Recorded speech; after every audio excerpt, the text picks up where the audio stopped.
All right, so I've already basically cut out the frame for a pallet for a 80-gallon air compressor. I found these wheels off of a YouTube video that retract.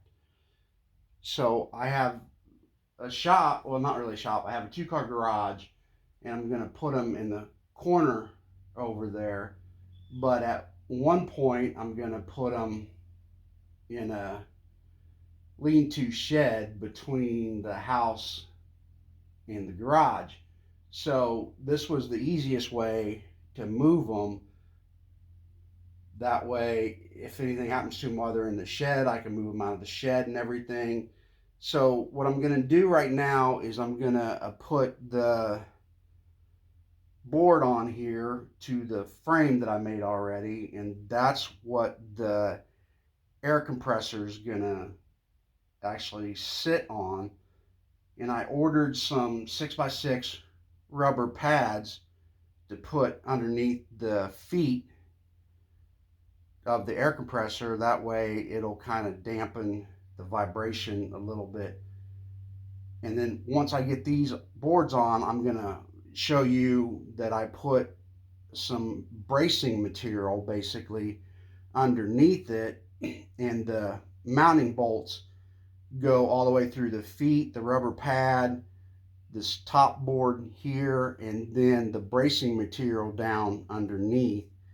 And I used a 1/2 inch grade 8 bolts, so that way they're a little bit stronger than the regular ones. So right now I'm gonna drill a pilot hole, and I'm using 1/4 inch by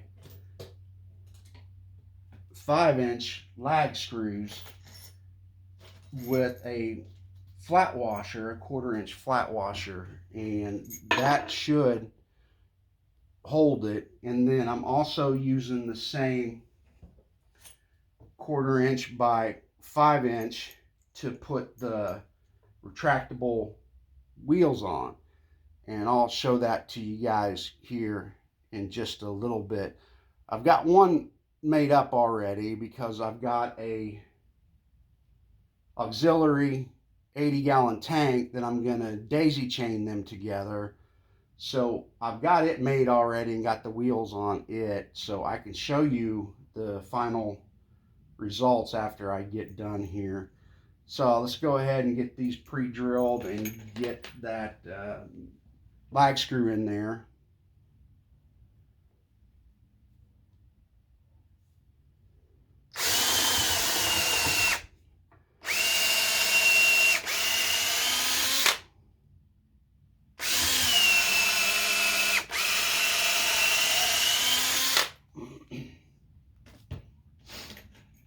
And I found that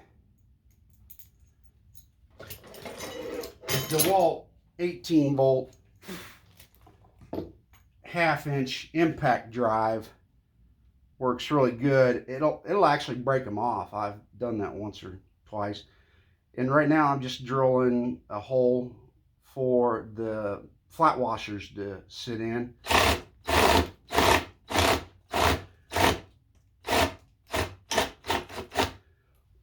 And I've got the depth marked on my bit right there. I don't know if you can see that or not. So let's go ahead and get this assembled, and then after I get these on there, I'll go ahead and we'll flip them over, and then we'll show you the bracing material that I'm using.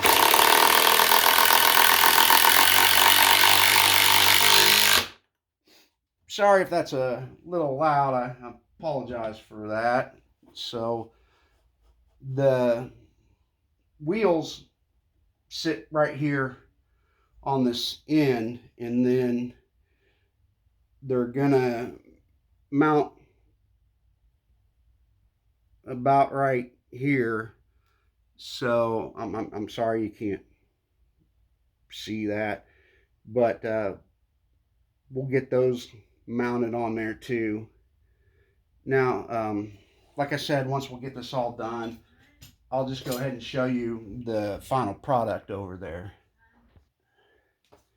All right, so I went in and I cut the support material, and all this is a 2x6, and it's treated, so that way when I move it out in the shed, it should stay for a long time. So all I'm going to do is pre-drill some holes, and I'm going to put them in with some number 9x3 wood screws to just hold it in place.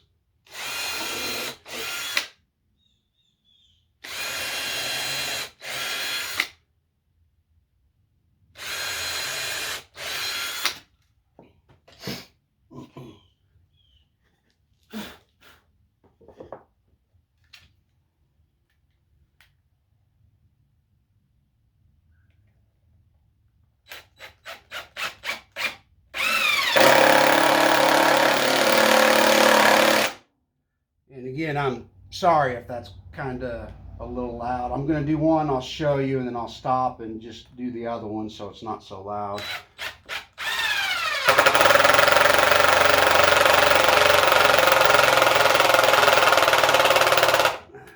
Looks like my battery ran down, so let me go grab the other one real quick. All right, there's a look at the corner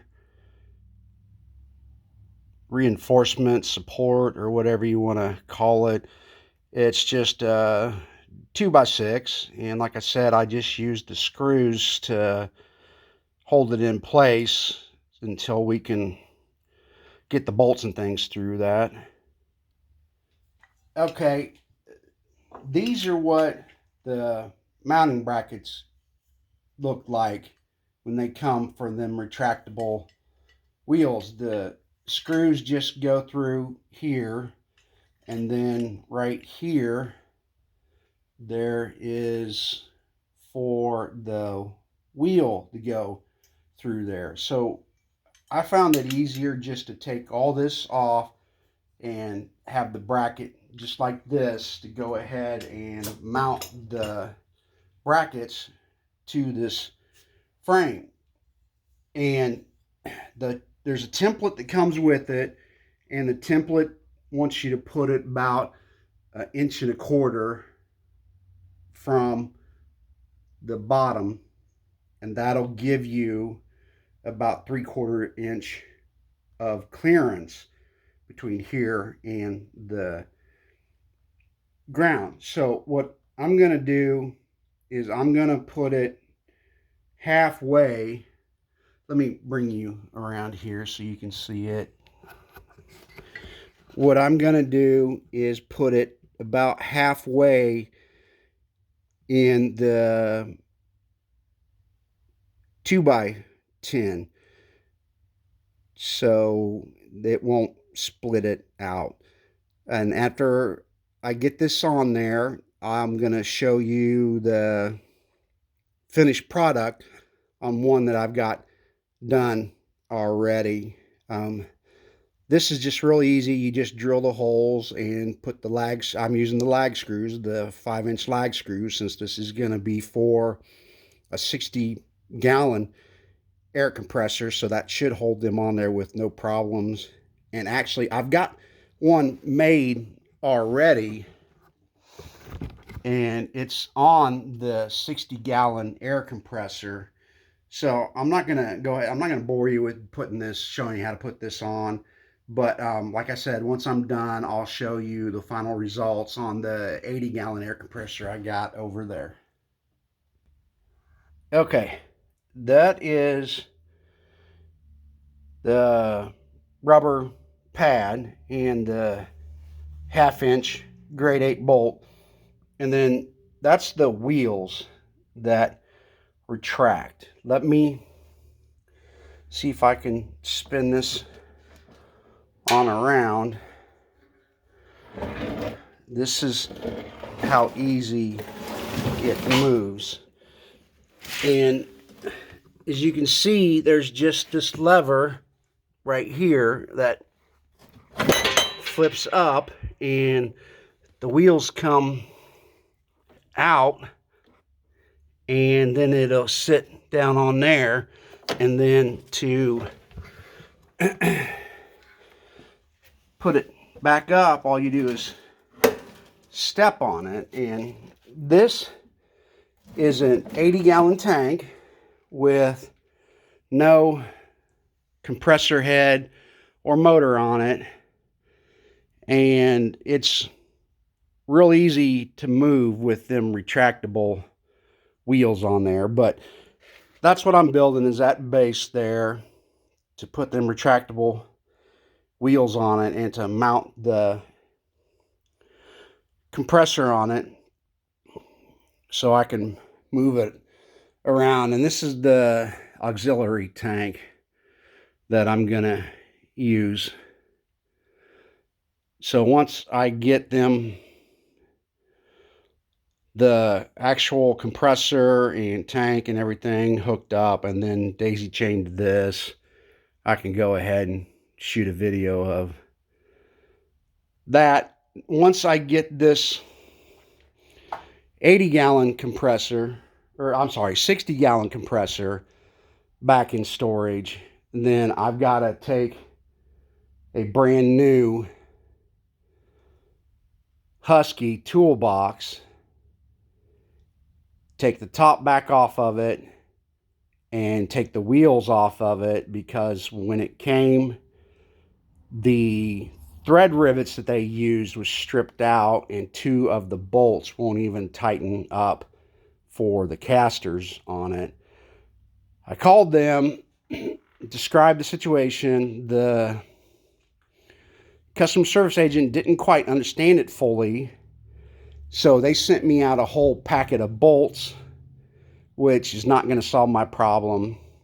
I'm an auto mechanic by trade, so luckily I have the thread rivet gun.